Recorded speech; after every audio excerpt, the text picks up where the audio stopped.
And that commercial and that voice you heard, Dr. Mark Eckel, Harold H.B. Bell here on the microphone right now. Welcome to Warp and Woof Radio, Comenius Institute-sponsored show every Wednesday morning, 10 a.m. to 12 o'clock p.m., combining and weaving wisdom and knowledge up in here. Dr. Mark Eckel, what is up, my brother? Oh, man, it's been a great week. We're looking forward to the show today. Got some woodwork up in here. I need to take a picture of this, don't you think? Oh, we're getting ready to put it out there. Yeah. Yes, we are. This is phenomenal. And it combines and blends itself well with the show that we have today on Warp and Woof Radio. Dr. Mark, first introduce Comenius Institute and then tell them who we're going to have on today. Sure. So Comenius, John Amos Comenius, the famous Moravian pastor from the 16th century, who believed that women should be educated and that everybody should be educated in the way they best learn, is still considered today to be the father of modern education. And we've named our institute after him because of the emphasis on education that we have, bridging high school young people coming into public university at IUPUI, maintaining a Christian view of life and things as we talk with them every week. And this week on the radio show, Warp and Woof Radio, we have some special guests from Purposeful Design, a great organization that's helping men using their skills of woodworking to create wonderful pieces of furniture, and they are actually furnishing huge buildings. We'll talk more about that. And today's episode will be about the gift of helping. When we come back, we're going to go and explore some of the ways that Proverbs is talking about how you yourself can be a gift to this community we live in. We'll be right back. You're listening to Warp and Woof Radio on Cool Groove Radio at RadioNext.tv. Oh, yeah. This guy can talk. Well, I've been talking since I was 11. As soon as somebody put a microphone in front of my face, I've been talking. So anyway, I was involved in this contest, and we were traveling various places to participate in this.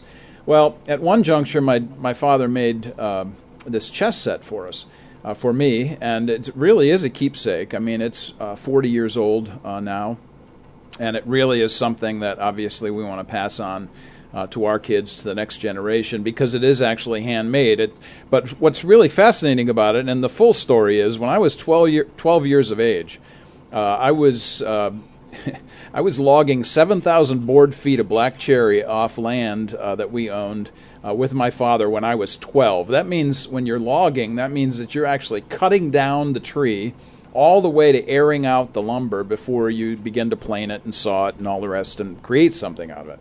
Well, it's really fascinating. If you get a chance to look at this piece online, we'll put it up later again as well. But it is really quite something, and it's a testimony not only to that time of my life, but to that particular event where we were actually doing the work, and now we get to see in front of us the result of that work, all of that hard labor of actually cutting trees down. And that, and keepsake means that it has something attached to it more than a chess set. That's right. There's a reason behind it and all that, and I loved what you said earlier about, some of the things about, he wasn't the best man all the time, but love is in the creativity and the time and the effort that he showed. So I guess in some kind of way we have to take what we can get. There it is. But let's get into it, man. Sure.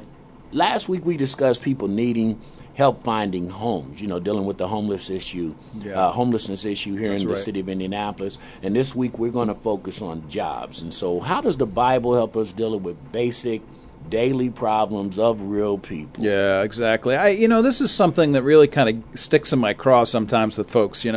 They get a sense that, this Bible's an old book, it's just a bunch of dictates and laws and regulations.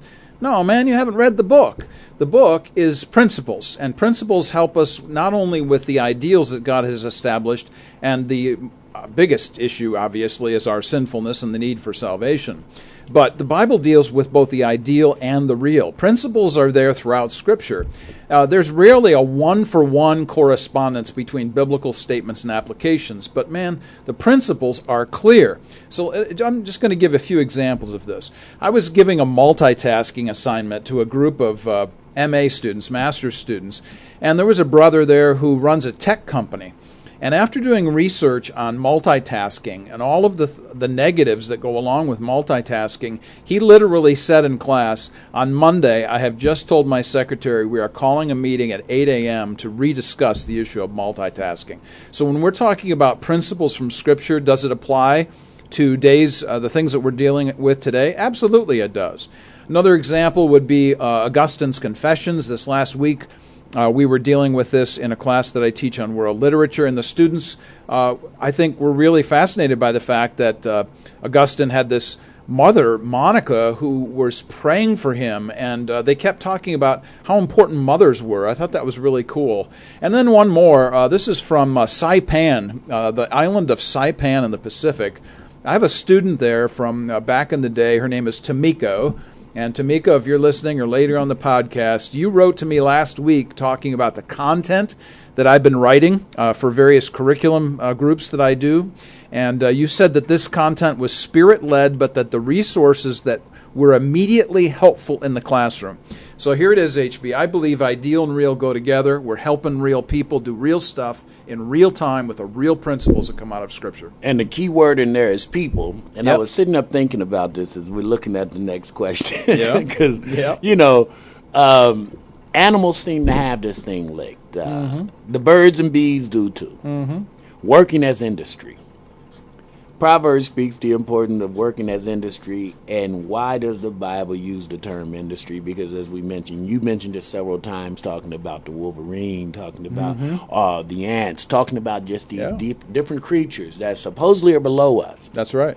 But they find a way to do work together well, making sure that the highest to the lowest of the chain is fed, making sure they're a part of it. So what does the Bible say about working as industry, and why do we use that? I'm really glad you brought up the animal issue, because the animals are always teaching us, and God uses the emphasis of the created world to tell His creatures, that is us, hey man, if the created world operates this way, then you all ought to operate this way as well.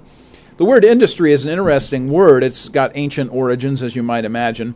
It literally means cleverness or skill, but the meaning of the word has expanded to things like diligence and activity and zeal, and that you're supposed to build from something. And so there's this idea of habitual diligence in building. Well, let me go to the Proverbs and just give 3 Proverbs as examples. Proverbs 10:4 distinguishes between the negligent hand and the diligent hand. Check this out. Diligent literally means something sharp or pointed, like a thresher that was used in the ancient Near Eastern world. And the metaphor here means that sharp is in the concept of keen or skillful or efficient, giving your best effort. So Proverbs 10:4 distinguishes between the negligent and the diligent hand. Proverbs 12:11, he who tills his land will have plenty of bread, but he who pursues vain things lacks sense. So the long term versus the short term. The building of wealth, there's that word industry, versus the get rich quick scheme.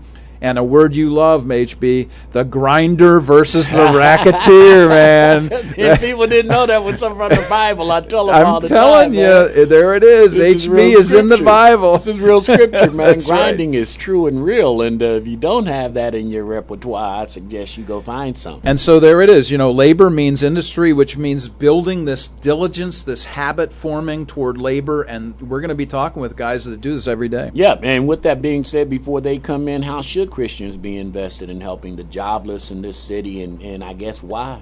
Yeah, I mean, seriously, man, what do we always say on this program?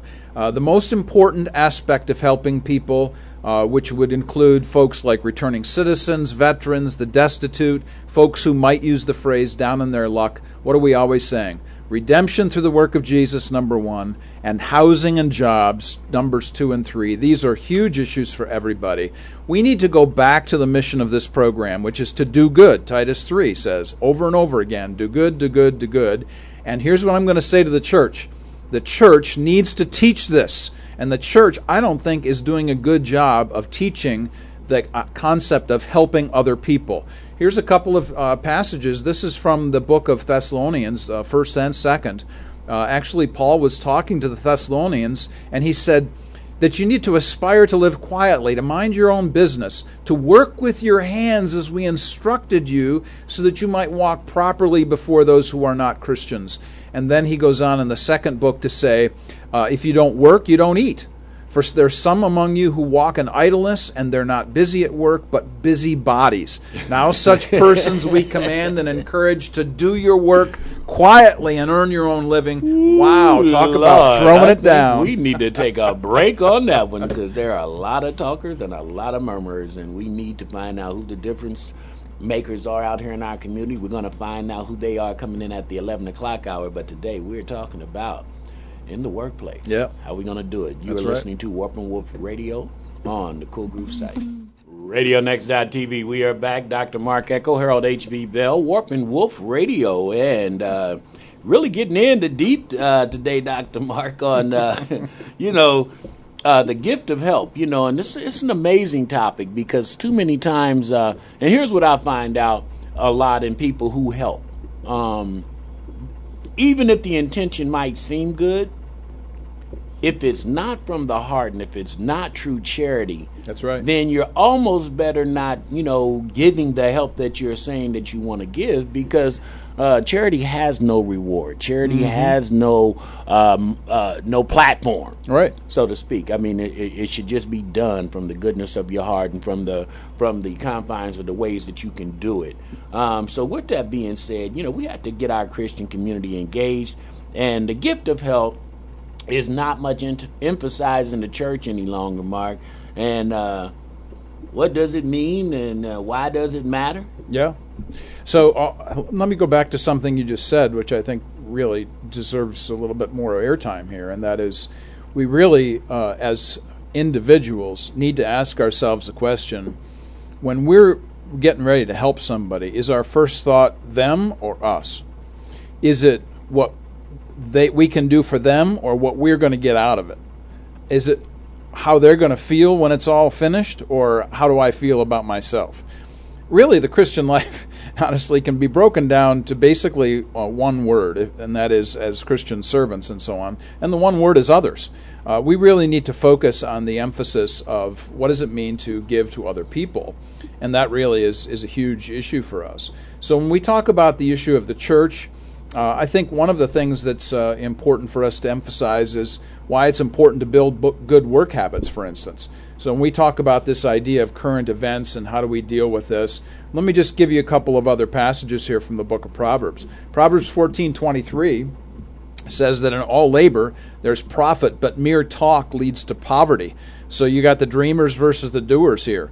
All labor has profit, but mere talk leads to poverty. So if you're just a talker, forget about it. Yeah, exactly. Proverbs 28:19 says, "He who tills his land will have plenty of food, but he who follows empty pursuits will have plenty of poverty." Notice this. You have a difference there between plenty of food and plenty of poverty. I don't know if you can get any clearer, HB, than that. I said all the time, Mark. You've got 1,000 people over here hungry, and then you'll have an organization over here that says, "I have a free buffet," and they won't let the hungry people know, "Here's the free buffet." Yeah. I don't understand it, Yeah. and we do that in our community all the time. So, what examples from churches can we give that shows Christians helping others? Yeah, I think it's important to talk about the issue of role models and the kinds of things that folks can do, and I think here's where we can talk about the kinds of examples that you bring into this program. So you've brought some folks in. Just this last Saturday, for instance, you had a group in here called Safe Families for Children, doing some really great work of placing folks in church settings and situations where they can actually keep families together. So why don't you just give us a little bit of a lowdown on some of the other folks, some of the other Christian folks that are in here that you see are doing good work in the community this way, helping others. Several different organizations, Mark, that I can think of right now. New Directions Church with Pastor Ken Sullivan Jr. Does an excellent job, I think, of building a church family within that millennial age group, those centennials, as they like to call them now, the youngsters below 17 and 18 years of age. Mm-hmm. And what he's doing and what I'm watching is him engaging and giving authority, and you speak on power and authority all the time. And he is actually giving them an open-handed gift of wisdom and knowledge, and then letting them create around what they think and what they feel and what they know. If it gets out of whack, then you can impart the wisdom. But I watch him doing that with the youth. Name of that church again? That is New Direction Church. Pastor Ken Sullivan Jr. doing some excellent things. I'm watching Pastor James Jackson over at Fervent Prayer, who is really working very diligently with the mayor's office and creating employment opportunities. As a matter of fact, his church, Fervent Prayer, is going to be one of the churches that is helping to give the 2,000 jobs out this summer that the mayor's office was talking about. That's great. And he has been doing work-ready programs and job assistance for the young people it's 15, 20 years, and now he's working with the mayor, and then one act like all of a sudden here comes Pastor James Jackson helping youth with jobs, but he's been doing this for years. And, programs like that through the church. I had told you the Safe Families was in here today, Jen Harris, and what they're trying to do with Safe Families for Children is to make sure that the children don't get lost in the court system. Many times, all these systems and agencies, they have a good idea and a good intention. Truth of the matter is, once you get caught inside a system, getting out of that system is difficult.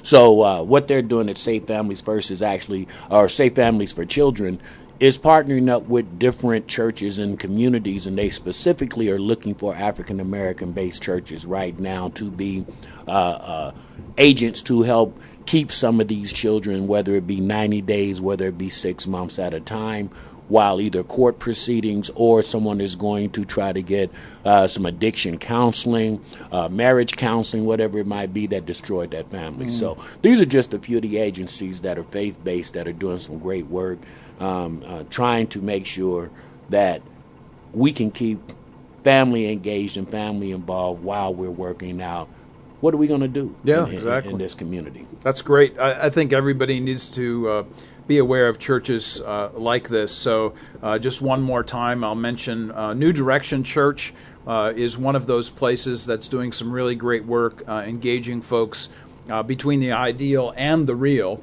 And then we've got New Direction Church here in Indianapolis, who's going to be partnering with the city and making sure that those jobs that the mayor's office is going to be emphasizing this summer are going to get into the hands of folks who really need it. So this is a real positive thing, HB, in terms of the help issue. Let's talk a little bit more about this, the work habits bit, and emphasize some of those things. Absolutely.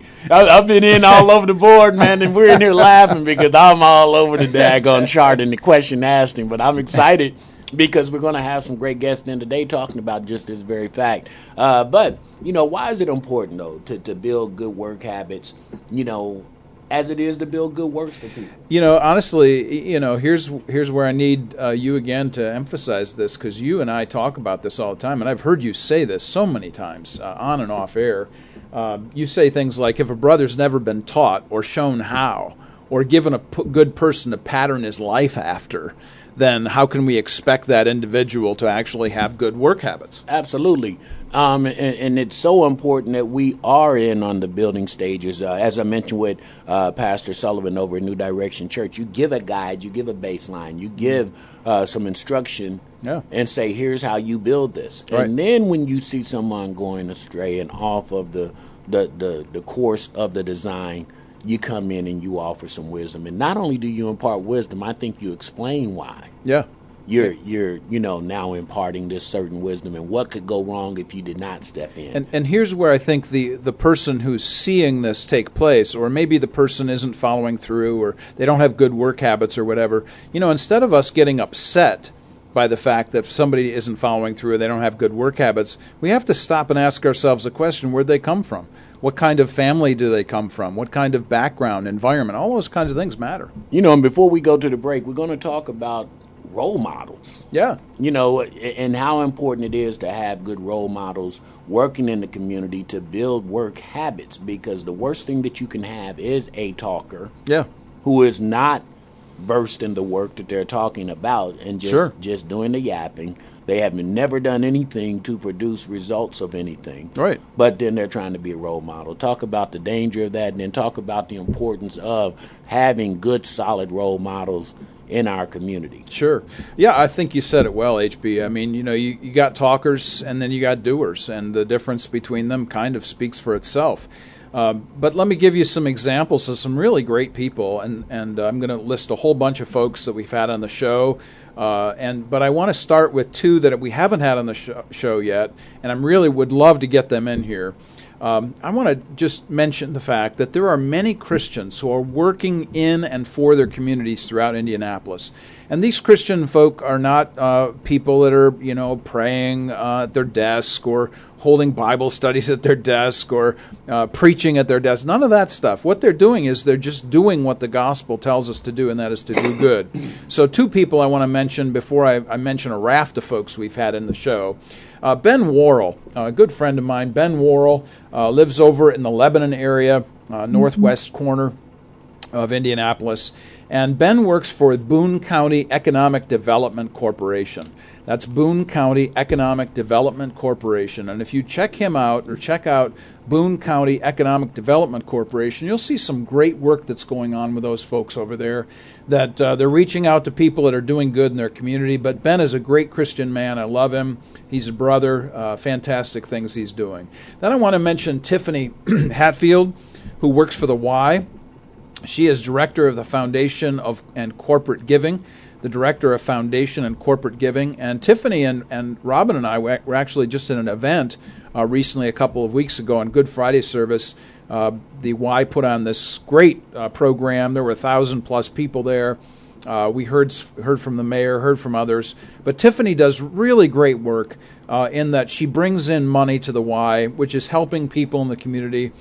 She is a lovely sister in the Lord, and really grateful for her work at the Y. And here's just a rundown of some of the folks in terms of role models and folks who are doers. Here they are. Carmen Howell, we had her in on the radio show. She talked about English as a second language. Joanna Taft, of course, Harrison Center for the Arts. They will be back in. Joanna will be back in the summer, actually, pinch hitting for me once in June. Leon and Dawn, a couple of great folks who do the Food for Souls program here in Indy. Wendy Cooper, lovely woman who's been on the show a couple of times, Indy Housing. Joel and Rob Walsman from Needhammer Building, who just, by the way, HB, had NPR in their building last week, man. Check it out. They're going to move. Tanya Batts, of course, emphasis on justice, wonderful work she does. Rick Alvis and Dennis Abrams from Wheeler. I mean, we could go on and on and on. Here are good doers of doing good. Absolutely. And what we're going to do is take one last break in this first segment, since I butchered up the script. But it's okay, because we're still getting this message out here. But we're going to come back before we introduce our great guest today, and we're going to find out, really how the church can be more involved and contribute more in the spirit of giving and the spirit of help, not only from the physical, but from the mental. And we'll be right back. You're listening to Warp and Wolf Radio on the Cool Groove site. And we are back. You are listening to RadioNext.TV on the Cool Groove site. Dr. Mark Eckel, Harold H.B. Bell, wrapping up the first hour of what it means to give the gift of help inside your church community and in your neighborhood as well. Dr. Mark, as we wrap up, we've got the men from Purposeful Design in the house right now. Cannot wait to hear how they're saving lives through building furniture and building lives at the same time, mixing and matching. And that's what we're going to be doing here in the second hour.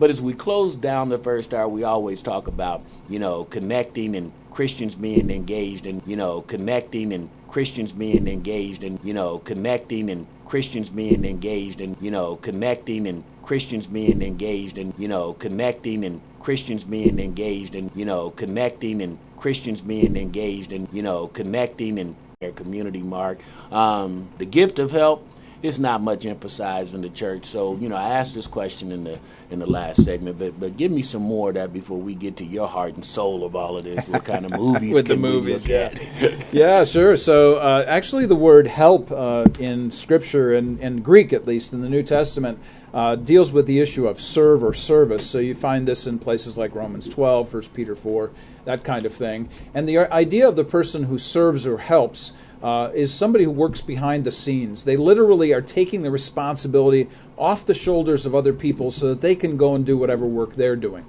Folks who have the gift of help are humble. They sacrifice time and energy to do whatever it is that they do. And they have this ability, and this is, I think, a crucial idea behind the person who has the gift of helps, to see what others need before they see it themselves. To see what others need before they see it themselves. There's an attention to detail that person with helps has. They're very loyal people, and they always go above and beyond everything. So they'll give you not just their best effort, but they're going to take it to the next level. And we talk about it all the time, how that can be your blessing and your curse. Yeah, that's right. Sometimes it is. Sometimes it is. Last question before we meet our guests. Movies. Yep. You are the man, and you love to tell stories through movies. Give some examples of some movies that emphasize work and help.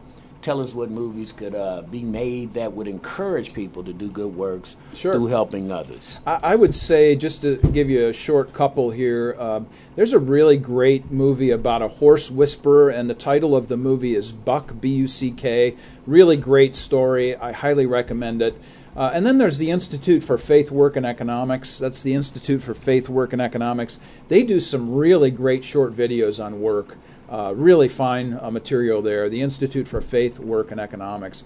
But I want to give just 4 quick statements here. You asked me the question, how should movies encourage people to do good through helping others? Here's just a few of ideas that I've got. Number 1, I'd like to see a series of movies on various vocations. And actually, that's what we're trying to do on this show. We're bringing in different folks who are doing different kinds of things. So, for instance, I would love to see a movie on nurses, and how important nursing is. Or how about a movie on truck drivers? Your brother's a truck driver. Yes, check he it is. out. Farming. How about a movie on farming or accounting or whatever? Pick a subject, doesn't matter. And I'm talking about more than just documentaries and beyond the Hallmark Channel or whatever else. I'm talking about how do we view nurses or farmers or accountants, whoever does these things. Here's a second one, work habits. And I'm talking more than HGTV here, okay? I'm talking about movies that celebrate hard work, diligence, commitment to a task over and over years. That's important, I think, work habits. A third idea would be good business people doing good for their people. When we watch movies, HB, we so often see the business person being the bad guy. And I would say that there's probably 50% of all of the nastiness that goes on. Let's say, for instance, if you got a movie that, something's going bad, something's going wrong, it's always the business person who's the bad person in this. I would love to see movies based on good business people doing good things for their folks. And the fourth idea is, where does all this come from? I want to see a movie where somebody says, you know what, these work principles, they're really important, but it seems like they're coming from outside the human race, outside the community, outside the individual. Maybe heaven's got something to do with this. What do you think? I think absolutely so, and heaven has a lot to do with purposeful design. So we're going to meet Dan Mays, Jesse Slaw, and Vince Hicks after we come back from the break. You are listening to Warp and Woof Radio on the Cool Groove site. We're listening to RadioNext.tv at the Cool Groove site. This is Warp and Woof Radio. We come to you every Wednesday from 10 until noon, and we are thrilled today to have a great group of men here with us. They work with a fine Indianapolis organization that does exactly what we were discussing in the first hour, and that is to help people.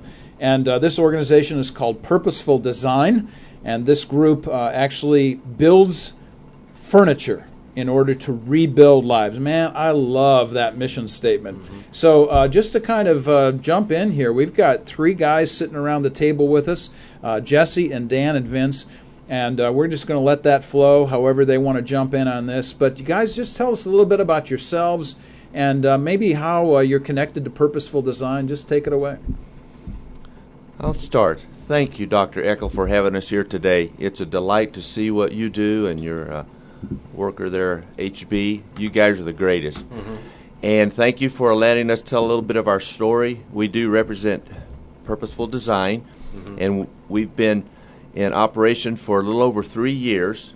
Back in 2013, late in the year, our founder and director, David Palmer, had this vision to provide a work opportunity for men who were coming out of rehab situations, mostly through Wheeler Mission, and needed opportunities for work. And in 2014, early in the year, we acquired a vacant church building, renovated it, turned it into a wood shop, and we've been going and growing so fast, and it's been good for us. Also, we sense God's blessing in all of this. So thanks for letting us be here to talk about it today. Oh, absolutely, yeah. So Jesse, Vince, whoever wants to jump in here, y'all talk about where you're from, how you're connected to Purposeful Design, and yeah, just take it away. Okay, well, you want to go first? I'll go first. All right, this is Vince. Live and raised in Indianapolis, Indiana. I'm a Hoosier. 465 is all I know. That's my life story. Grew up off of Post, grew up off of 42nd, grew up off of Arlington. Wherever you name it on the east side, I've probably been, those are the circles I used to run. Went to all Warren Township schools. I met the Lord when I was 18. I had actually known him for quite some time.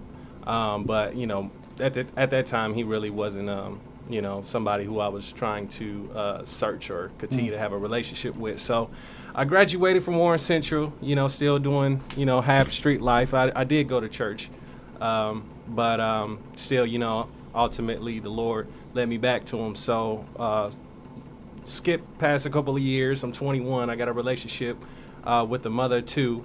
We now have a baby. And the Lord ministered to me at a time, he said, you need to give your life to me. So skip past a couple of years. We're married now, and we're at Purposeful Design. I had actually known David at least a year prior to working at Purposeful Design. He initially started and as part-time work, and then he had an employee revamp. So I was lucky or blessed enough to actually come into the revamp of Purposeful Design. Been working there for about going on 3 years now, 2 to 3 years now, and I'm the finisher. So I basically make everything pretty in there.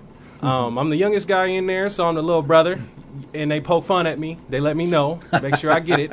I still make plenty of mistakes. Got a lot of pressure on top of me, but the most important thing I've been learning at Purposeful Design from all the guys, all my brothers, is not only what do I do in failure, but taking advantage of the fellowship and the brotherhood that's there when I do fail, because I do fail. Sometimes I have to take a step back. Just last week, I had to come before the group and just admit to some things that was going on in my life, and that's something totally different from any other work atmosphere that I've ever been in. So it's just a blessing, man. I'm lucky to be a part of it, man. Oh, that's great. That's a great testimony, and skipping past years and whatever. What always fascinates me about this is that we serve a God of the second chance, the third chance, the 100th chance. Absolutely. And that is what we're all about. Absolutely. Jesse, jump in, man. Tell us a little bit about yourself and your connection to Purposeful Design. Sure.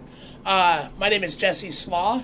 I grew up in Utah. Yeah. And I lived out there almost my whole life, passing through state by state, hitchhiking, whatever, just doing what I wanted to do, which was a bad idea in the long run. I was an addict. I was an alcoholic. I am no longer. I don't have those intentions. I don't have those urges. I don't want those urges or intentions back in my life. I came out here for all the wrong reasons and ended up in prison. Spent a few months in prison. When I got out, I had nowhere to go, so I ended up at Wheeler Mission. And that's actually where I met Dave Palmer, who's the owner of the company, and the ideas that he has are amazing. But I was invited to come and work with Purposeful Design, and it became one of the biggest blessings of my life. My life now, like I said, is I am no longer an addict. I am no longer an alcoholic, but I am a father now. I am a husband now. Nice. My life is good, and it's moving forward, and I owe a lot of that to Purposeful Design, but I owe all of it to God. Amen. I mean, when it comes down to it, like, He has proved everything to me, you know, and I fell short so many times, and I ask him for forgiveness daily. Yeah. Yeah. And I try my hardest to repent for everything, and there's certain things that I can't repent for because I want to keep doing them. But at the same time, like I said, I'm a sinner. You know, I mean, Yeah. Join the rest of us. So, but like I said, I've got an amazing son. He's going to be 2 years old soon, and my wife is very loving and understands a lot and has learned to live with me. And That's great. So, Well, congratulations, on your son and your family. That's a wonderful testimony. Yeah. And just going back to what I said before, the God of the second, third, and 100th chance, right. Absolutely. And one of the things I tell students sometimes is, when they ask me, how do I really know that I'm a Christian? I said, well, the internal witness of the Spirit, if you are constantly repentant of sin, that is a good indication that you might actually be a believer. I think that's really powerful and important. Absolutely. Well, let's take this a little bit further and let's kind of expand out about what purposeful design is and does. So jump in with that. What is this organization, and tell us a bit about some of the projects you've got going on. Yeah, absolutely. I always enjoy listening to Jesse's testimony. And when I hear him, it reminds me of what the Scriptures talks about. He who is forgiven much loves much. And Jesse is, I think, whoever penned to that was appreciating people like Jesse. And he has been such a vital part of us. And what I think the main purpose of purposeful design is when David Palmer was getting involved with some of these men through Wheeler Mission and through Hebron, which is an extended program down in Martinsville, Indiana. He was, as some of these men like Jesse and Vince, as they came out of addictions, they got their feet back on the ground. If they didn't have something positive to go to, if they didn't have a workplace to go to daily, they're going to slip back into the same problems. Right, in fact, we're all, especially men, are made the same way. We need to wake up each morning with something to do. That's we right. need to be workers. In fact, as we all know in the Scriptures, in Genesis, when God made Adam and Eve and placed them in the garden, a perfect situation, before the fall, he was mandated to work, to tend the garden, to have dominion over, and to subdue things. That's right. That is work. And it wasn't quite as difficult for him as it is for us now because of the curse. So that's why we are doing what we do. Is Dave Palmer had the vision, and I joined up with him in the beginning to provide an opportunity for some of these men who wanted their lives back together. Absolutely. And to give them a place to go to and start learning a skill, making a decent wage, and getting them off the streets, basically. And good habits of life, all of those Absolutely. things. Yeah. Yes. Yeah, that matters. Simple too. habits like being prompt Yeah. to work. I mean, that we almost take that for granted in the workplace, but no, it's a discipline that has to be learned. Has to be developed. So let's just take a minute to talk about that. Vince and Jesse, why don't you each take a shot at this? Okay. What are some of the work habits that you've found to be important for you, to be something that you've wanted to develop a little bit more? How would you answer that question? Well, I know this is kind of a cliche, but cleanliness. They say cleanliness is next to godliness. All right. Okay, so in order for me to do my job and do my job right, my area has to be clean. And sometimes that's not always easy because I got the wood shop guys coming in and out. I got dust, I got a sand and there's dust and then there's particles in the air. And so I kind of have to have a certain type of setting in order for me to spray finish and spray varnish. But that's most important for me, as much as I can control, to clean up, man. I mean, anywhere in the shop, the more I clean up, the more I put in the effort to keep things clean, the better it is for my work environment, so I don't have to deal with debris and things like that. And plus, I'm also helping out the guys when I'm not spraying. It's it's almost habit that I go out there and I clean up. The first thing I do before I ask for directions, I can always find something to clean. My granddad told me the best, if you working, you can always find you a mop. So find you a mop. If you ain't got nothing to do, you always find you a mop. So try to keep best to that. Now, I'm not the best cleaner in the shop. I won't say that. But I'm trying to get to the point where I knock that guy off and become the best cleaner in the shop. So shout out to my guy, Vince Mater. What's up, bro? I love you. There you go. So, Jesse, tell us a little bit from your vantage point, habits that are important to you in the workplace. The main thing that I work on is quality. Okay. That's my main thing. Is like I always want to make sure that before it goes into the spray room that there's little to nothing that he has to do except for throw a hose on it. But that's also my downfall because I take time and so there is some projects that get held back because of that. Yeah. But I'm working on that as well, and but also like he was mentioning cleaning.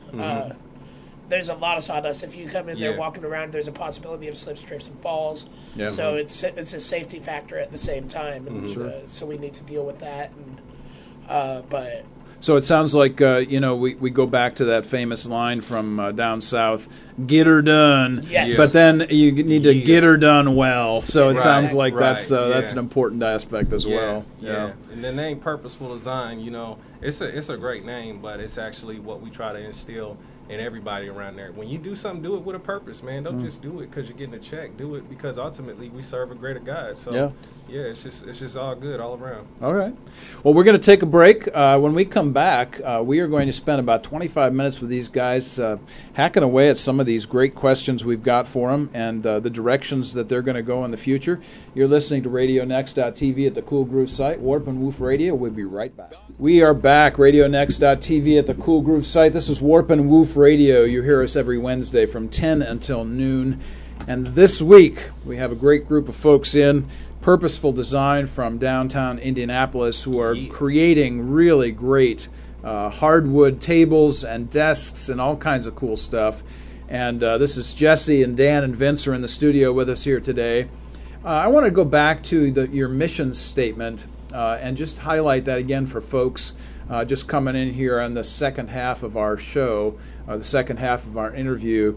Your mission, which pops up immediately on your website, and by the way, I should mention the website before I go any further. It's pdindy.com. That's purposefuldesignindy.com, pdindy.com. So if you want to check that out, folks, either listening live or on the podcast later on. But here's my question.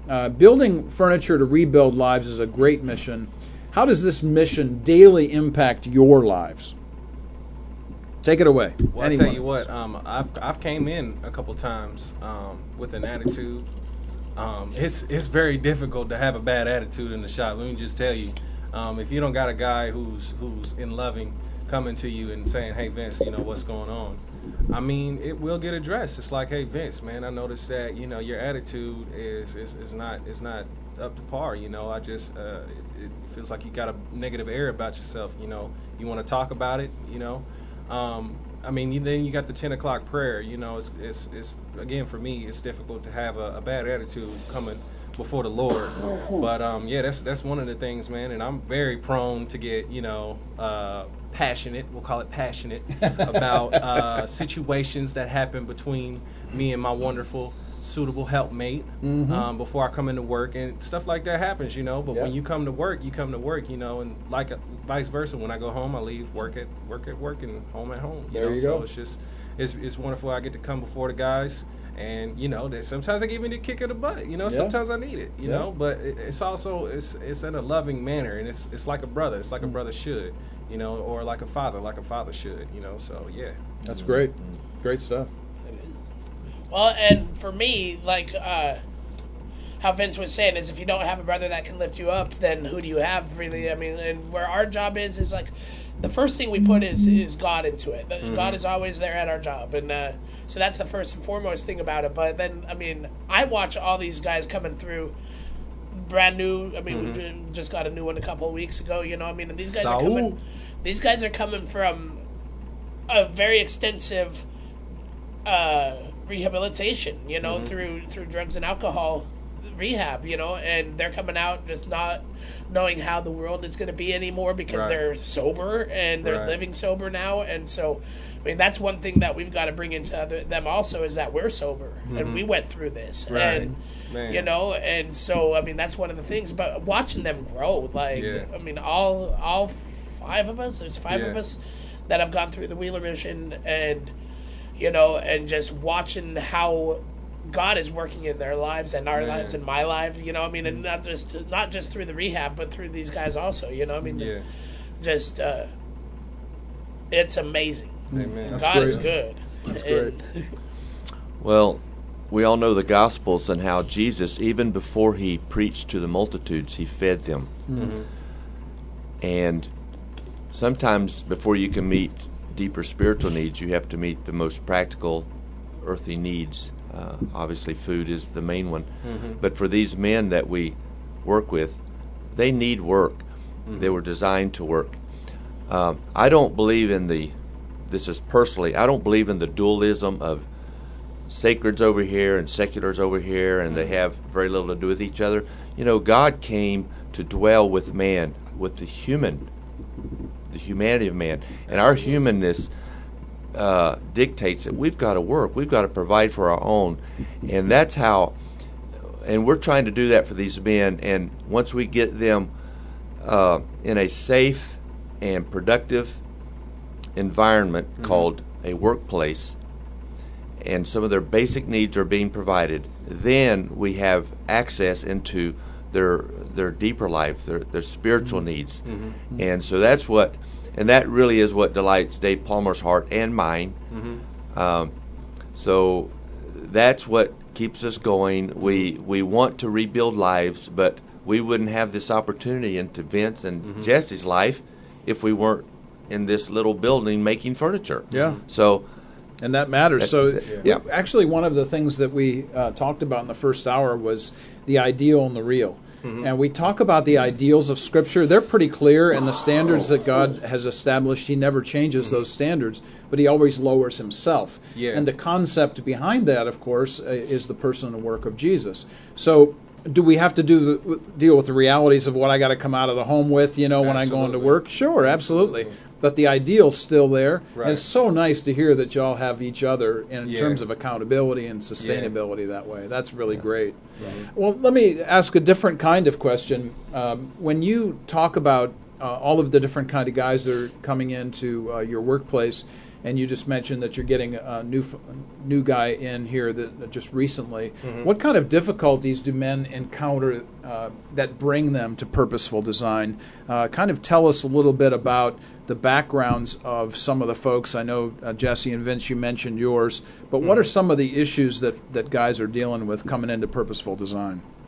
Well, I've gotten in close with almost everybody there, and I mean, and it's all drugs and alcohol. And you talk about what is it? Heroin, alcohol, marijuana. Marijuana is just the gateway drug they claim, but I mean, it's all drugs and alcohol. I mean, you name it, it's there, and it's gone through there. And, I mean, and it's not at work anymore, and and it will not be accepted. Right. But that's what's brought guys to this particular place. And also just a lifestyle of failed relationships. It's like 90% of the guys in there have had a bad relationship, including me, with their father figure. So we're coming into this new lifestyle and still desperately missing and needing that father figure to help mold and shape us ultimately into who God calls us to be. But it's because of those type of relationships that starts a downward spiral into any addiction or any bad habit. Not only that, but a lot of the women that we've had and put in our life, they weren't necessarily godly women. I thank my mother, God bless her, and she's done the best that she could in the direction.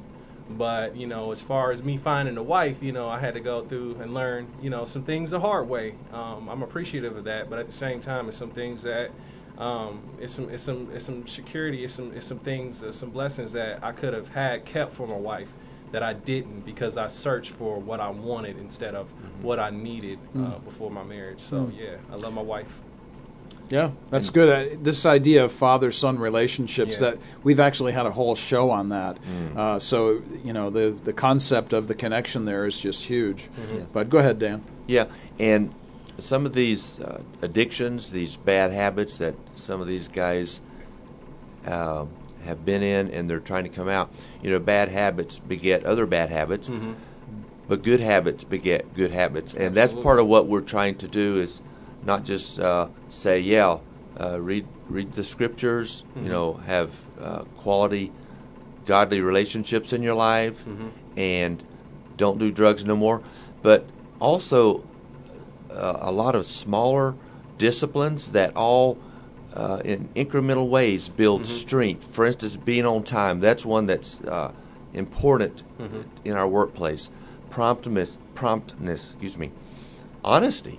My goodness, if you learn to be honest and not cover up what just happened with a lie, you start developing a new mindset, and that's part of what Jesus calls us to do, is renew our minds. And a lot of these guys, and of course it's common to all humanity, but some of these guys have indulged in some of those bad habits and bad disciplines that they've got a lot of renewing of their mind to do.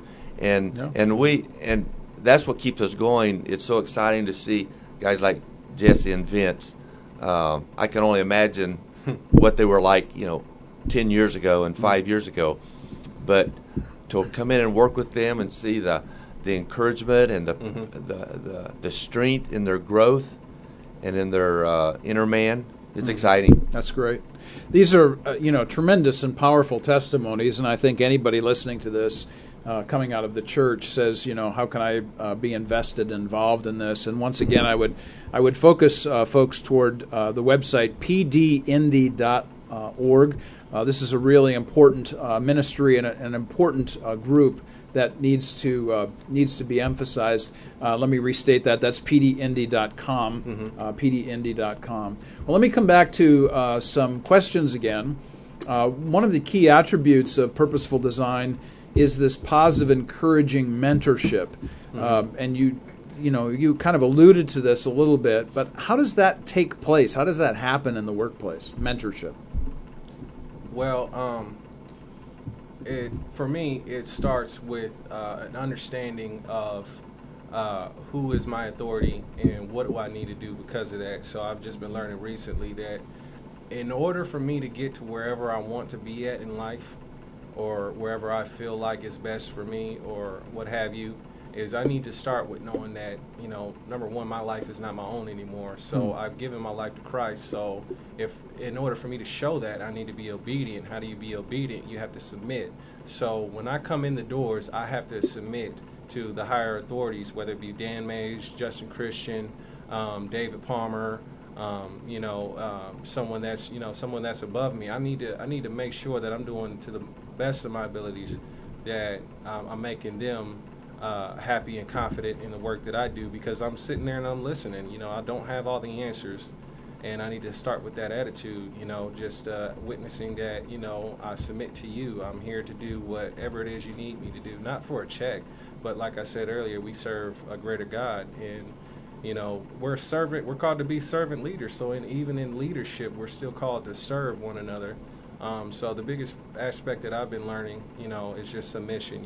Let my ideals or let my thoughts or let my processes down to get better, not to stop or not to hold them up, but to get better, because I don't have all the answers. That's really a powerful testimony when you stop to consider that so many people today just want to jettison any kind of commitment to authority. So, Jesse, how about you, from your vantage point? What do you see? From my vantage point, when I first started, all I knew how to do was read a tape measure. I never built anything in my life. I never swung a hammer, ran a drill. I mean, I did play with tools when I was a kid, but I never built anything. And through Dan and Andrew, they taught me, and Justin as well. Dan, Andrew, and Justin, the three of them, showed me the ropes pretty much of what I'm doing and how I'm doing it and what I'm doing wrong, so I can perfect it and make it better. And I had some flaws, I did, and I still do. But at the same time, I mean, we all coincide together to make sure that Yeah. the product is made and that it is beautiful and that it happens. And like I said, mentorship. Now I'm training. I've trained three other people pretty much how to do. I'm not going to say how to do their jobs, but how to do what I do. Sure. And in the process of those three guys, I mean, we're moving furniture out of that building right now, like constantly. That spray room's full. And, Tell me about it. Yeah. One of the things that I've observed, and I'm the oldest guy of the whole bunch. I'm the oldest guy in the shop. Papa Dan. Yeah, I deserve that title, I guess. But is that in life, we're always to be following someone, submitted to someone that's ahead of us. Of course, growing up in the home, that's your dad, that's your mom. But as you get out in the workplace, there's always someone that knows more than you and that you should be learning from. And that's, we submit to them and learn from them. But at the same time, one thing I've observed in children, and I've raised 6 children. My wife and I raised 6 children. And I've observed it in the firehouse. I spent 24 years as a professional firefighter in Pike Township, Marion County. And I see it here again at PD is if a man is trying to grow, he has to start leading others. So we are always in the middle of submitting to someone above us, being mentored by them. At the same time, we should reach down and be bringing along someone that needs our influence. And that's what we require of these guys, and Jesse has done well. He's come so far in a year and a half, and he's training guys. When we get new guys in who have never milled wood and did a glue up on a large table, Jesse's the best instructor out there because he's so detailed and he's articulate. So, and that has made Jesse strong to realize, you know what? Guys that know nothing are looking to him. And so, and I think that's God's design for the community and relationships is you're always following, but you're always leading at the same time. Yeah, you've got to have both. It strikes me as kind of disingenuous when people talk about leadership when they don't talk at the same time about followership. Wow. And we really don't emphasize that too much, Right. you know. But I think we should, and maybe Yes. maybe what comes out of some of this will be, you know, you guys will start a course on followership. Maybe that will be kind of a cool thing that sounds cool to happens me. there. I already do have a presentation that I did in the fire service. After I retired, I spent 3 years serving as a chaplain for the department I served. And I did a presentation called Working Together. And in that presentation, Mark, I featured the importance of following. There you go. And how a follower has to be submitted to the mission and to the leaders. And we hear a lot about leadership, and leadership is critical, but none of us are really trained to follow well. Yeah, exactly So, right. take that and run with it. Right on, Yeah. man. That's great stuff. This is important. This is a great discussion to really emphasize this. I did want to jump into this particular question, and you guys can take it where you would like.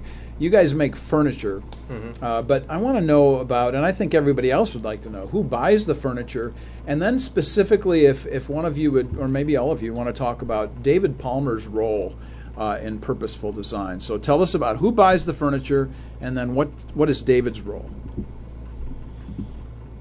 I'll let you tell about David's role. Okay. Well, David is the founder and currently still directing this thing. God put this on his heart 3.5 years ago. He got together with some of his friends and his church community, friends that he relates to, and they felt like this was worth pursuing. And he started. I came on board as soon as we had something to build.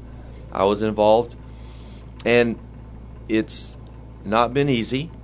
I think the most difficult place for him at times, and he's doing a fantastic job. Absolutely. I wish all of you could meet the man. He really is a special servant. But he's handling two very difficult concepts at the same time. Running a business, and a businessman knows there's a protocol to what you got to do to make a business successful. We're trying to be a successful business. But at the same time, he's running a ministry. This has those two aspects in play at the same time. Because in ministry, you show a lot of grace. Numbers and success isn't important. It's how each individual is doing. How do you do those both at the same time? And David Palmer is handling both those extremely well. And he would admit that he's made some failures, don't we all? But I tip my hat to the man who has worked so diligently at doing this, and he's a wonderful man. He serves as an elder at our church that we go. I go to the same church community that he does. So great man. Great, excellent. So we have two representatives in our marketing department, and that's Margaret Carter and Kelly Donaldson.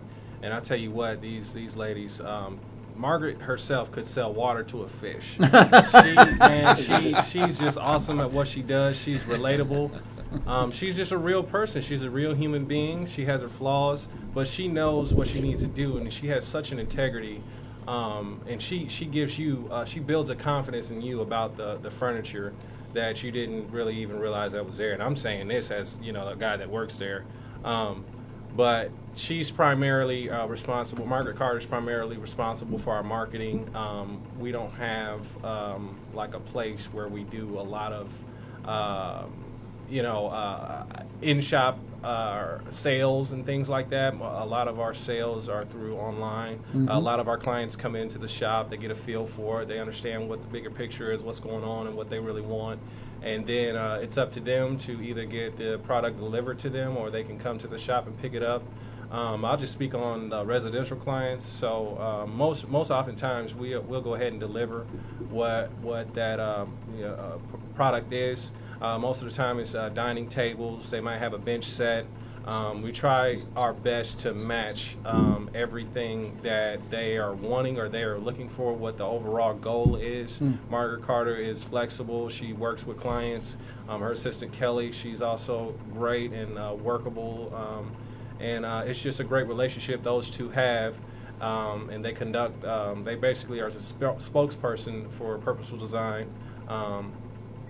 That's residential. We've serviced a lot of people. They love our product. They come in and give praise to our product, and it's just by word of mouth where we get a lot of our residential clients. They come in and check out the website, or they've heard some things, or they saw an ad. Don't really do a lot of primary adding or anything, commercials and stuff like that. So thank you for having us on the show. Yeah, word of mouth. Marketing, this is it right here, right? We're word of mouth now. Jesse, how about you? Well, I mean, as he was mentioning, just we do residential businesses, big businesses. I mean, we've got 3 floors on the Salesforce Tower that we've done. And we've got another floor coming in next year. We've got another floor coming. We do a lot of work for Eli Lilly. Then, like I said, word of mouth is how it's spread, though, because, I mean, these people that have these houses that are getting whatever they want, they've got these neighbors that come in and look at it. They say, where did you get that? Who did it for you? Then they call up and want to come in and have just a little tour of the place even, you know, and just see what's going on. And we get a lot of tours coming through. And a lot of people that are just interested in the business itself and how they could even volunteer some time. Nice. So, I mean, we've got a lot of help. Oh, that's great.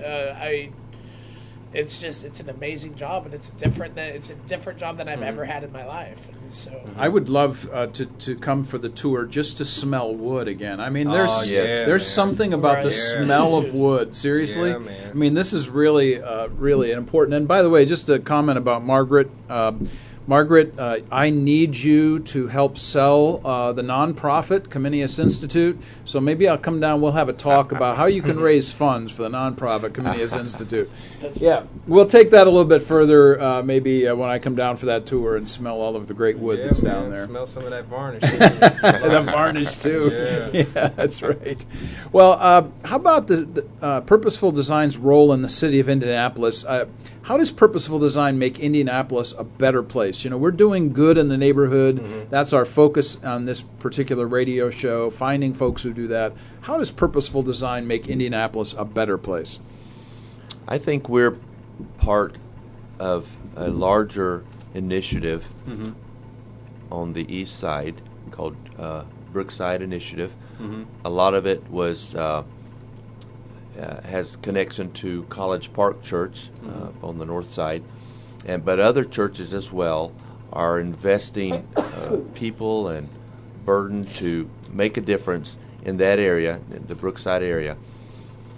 And so we're just one of several ministries down there that are trying to make a difference in one small piece of Indianapolis.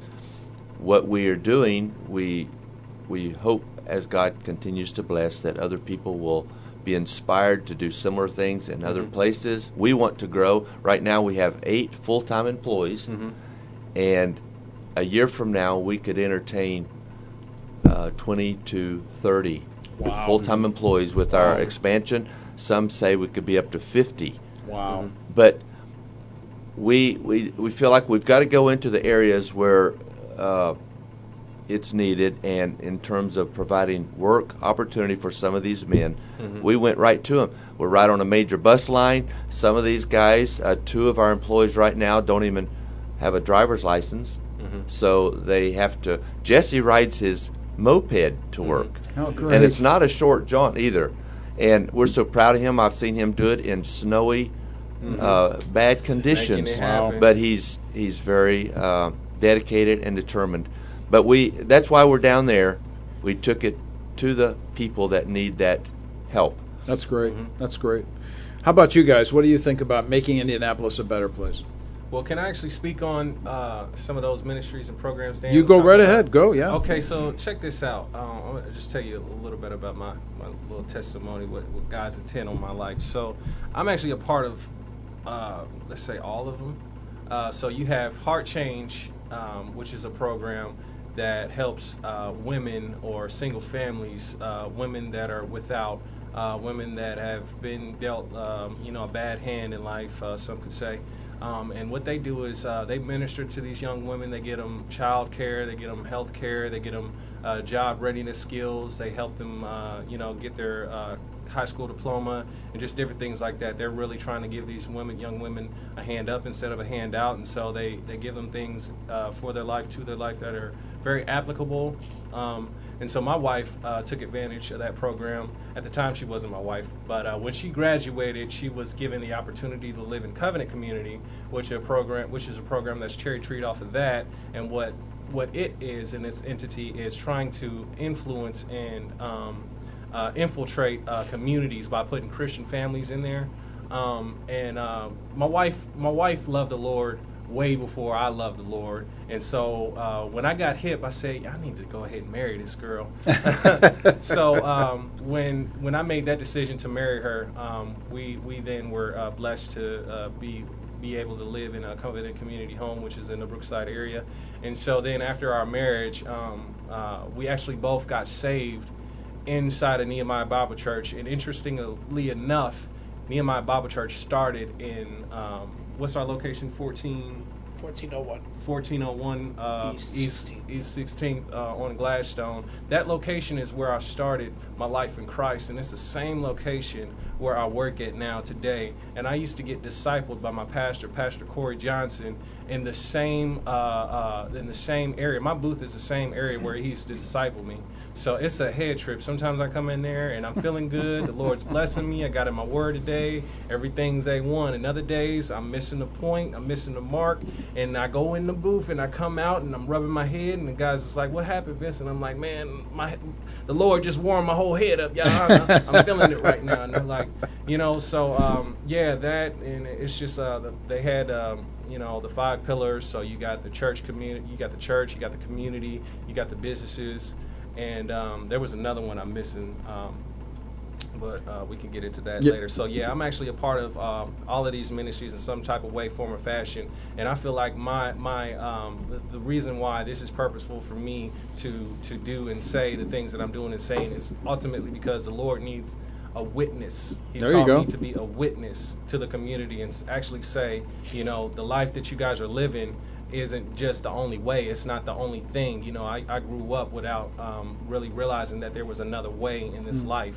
and I'm just trying to take advantage and really show that, you know, this is the awesomeness of the Lord, and this is what it looks like to be a Christian man. You know, I'm not perfect. He didn't call us to be perfect. He only sent one person to be perfect, and that's who I serve. So, well, we're going to have to bring a pulpit up in here now, pretty quick. Don't get me started. Yeah, exactly. Jesse, you got the last word today. I don't remember the question. The question has to do with how does purposeful design help make Indianapolis a better place? Well, I mean, purposeful design is its own business, but then it's also a branch off of, he mentioned Heart Change, and then also the community that the College Park is working through the. I mean, they're all intertwined to help. You know, I mean, purposeful design in itself, it's bringing homeless men that don't have can't even think of a future, giving them jobs to bring out and start them spreading out and giving out the word, you know. So I mean, that's what I believe, you know, is that it's all God first, of course, but you know, it's us spreading God. That's great. great. It's us spreading God. It's us serving and showing that we're willing and able and knowledgeable. You know, we know what we're talking about. Well, gentlemen, we got to land this plane here today, and I'm just thrilled to have had the opportunity to spend some time with you all here today. Thank you so much. Thank you. Jesse and Dan and Vince for being here on the program with us. And we're grateful for the good work that you do on the east side through Purposeful Design and all of the great connections that are going on down there. I cannot wait to come down for my own tour. I'll spend some time in the prayer group as well. But just being able to smell wood, man, I'm telling you, that's just going to be a charge for me. Thank you, Dr. Eccles. Yeah, absolutely. We're really glad that we were able to pull this off and get you guys in here. So blessings to you and to this particular great organization, Purposeful Design, pdindy.com. You've been listening to RadioNext.tv at the Cool Groove site. This is Warp and Woof Radio. We come to you every Wednesday morning from 10 until noon. And next week, we got all the parents, all the grandparents, and all the students going to be listening because we're bringing in 5 Comenius students next week. We're going to have a roundtable discussion about what it was like to be in the Comenius group here this last year at IUPUI. You will not want to miss this. Next week from 10 until noon. Until then, we'll look forward to the next time. See you then.